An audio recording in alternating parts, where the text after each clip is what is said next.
नमस्कार, आप देख रहे हैं रफ्तार। मैं हूं आपके साथ सौम्या। भारत की सबसे बड़ी बैडमिंटन स्टार, 2 बार की ओलंपिक मेडल विजेता और पूर्व विश्व चैंपियन पीवी सिंधु ने हाल ही में अपनी शादी का ऐलान किया है और हम आपको उनकी शादी के बारे में और उनके करियर के बारे में कुछ खास बातें बताने जा रहे हैं। पीवी सिंधु 22 दिसंबर को उदयपुर में अपने होने वाले पति वेंकट दत्ता साई एक बड़े बिजनेसमैन है और वो पॉसीडेक्स टेक्नोलॉजी कंपनी में काम करते हैं।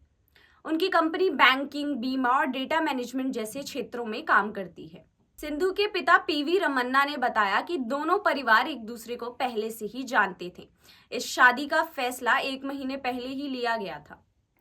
सिंधु अगले साल व्यस्त रहने वाली हैं, इसलिए 22 दिसंबर को शादी का दिन चुना गया। अब बात करते हैं सिंधु के शानदार करियर की। पीवी सिंधु ने बैडमिंटन की दुनिया में अपनी जबरदस्त पहचान बनाई है। वो 2016 में रियो ओलंपिक में सिल्वर मेडल और 2020 में टोक्यो ओलंपिक में ब्रॉन्ज मेडल जीत चुकी हैं।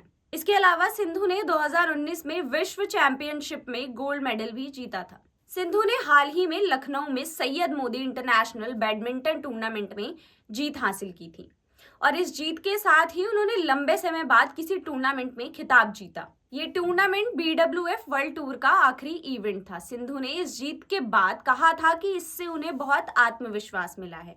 अब उन्हें महसूस होता है कि वो अगले कुछ वर्षों तक बैडमिंटन खेल सकती हैं। सिंधु ने ये भी कहा कि वो 2028 के लॉस एंजलिस ओलंपिक की तैयारी के लिए अगले कुछ सालों तक बैडमिंटन की प्रतिस्पर्धा करती रहेंगी। इसके लिए वो बड़े ही ध्यान से टूर्नामेंट का चयन करेंगी। सिंधु के पिता ने बताया कि शादी के बाद सिंधु जल्द ही अपनी ट्रेनिंग शुरू कर देंगी, क्योंकि उनका अगला बैडमिंटन सत्र बहुत ही महत्वपूर्ण होने वाला है। वो एक सफल करियर को आगे बढ़ाने के लिए तैयार हैं। सिंधु का कहना है कि उनकी उम्र अब 29 साल हो चुकी है, लेकिन उनका अनुभव उनके लिए एक बड़ा फायदा है।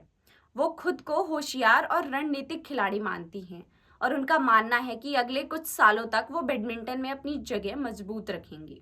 पीवी सिंधु का ये शादी का फैसला उनके जीवन के एक और महत्वपूर्ण चरण की शुरुआत है। वो अपनी शादी की तैयारियों के बीच अपने करियर को भी पूरी तरह से आगे बढ़ाने के लिए तैयार हैं। हम सभी उनकी शादी की बधाई देते हैं और उम्मीद करते हैं कि वो आगे भी खेल की जगत में नए मुकाम हासिल करेंगी। हम जल्द ही और भी नई जानकारी लेकर आएंगे। तब तक के लिए हमारे साथ जुड़े रहें और देखते रहें रफ्तार।